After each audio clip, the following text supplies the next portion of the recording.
endeavor. I think it's a defining moment for our nation, quite frankly, that we approach homeland security from, in many respects, and basically the growth and development of this nation in a very humane way. I come from New York City, which is a gateway for many immigrants, many waves of immigrants over many generations, and certainly we have felt the impact of what I consider, quite frankly, a governmental problem.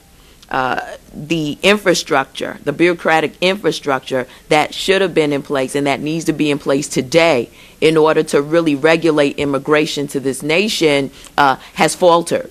And so my question really has to do with the capacity building that needs to happen within our own government to handle what we found ourselves in terms of a real quandary and what we look at going forward.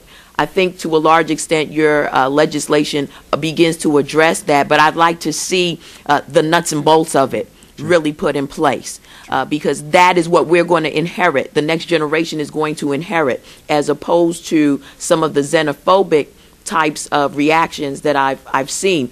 I don't live on the southern border.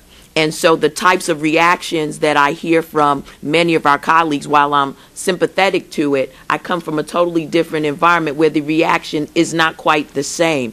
I want to just speak to you at a certain point about the whole touchback provision, because touchback on the southern end is a lot different than touchback on the northern end.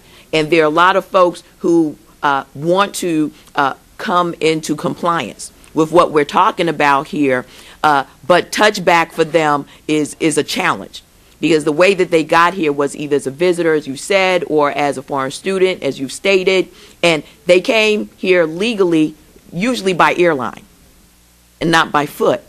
And so just the whole idea of, well, you can maybe touch back in Canada or you can maybe touch back in Mexico. I don't know how those governments will feel about other folks from other nations touching back, or whether they would be in cooperation with us, regardless of where people come from, about the touchback provision. I think we need to take another look at that and try to fine-tune it to a certain degree to address the nuances of the variety of immigrants that we have coming to our nation, or who have come to this nation and are not in compliance with our laws. I want to thank you once again. Your work has been tremendous. Tremendous, and I look forward to working closer with you in terms of the fine-tuning. We got to deal with Homeland Security. That is a key piece to this. The bureaucracy of our federal government has to be dealt with. Thank you, Madam Chair. Thank you. Time is expired. Mr. Cuellar.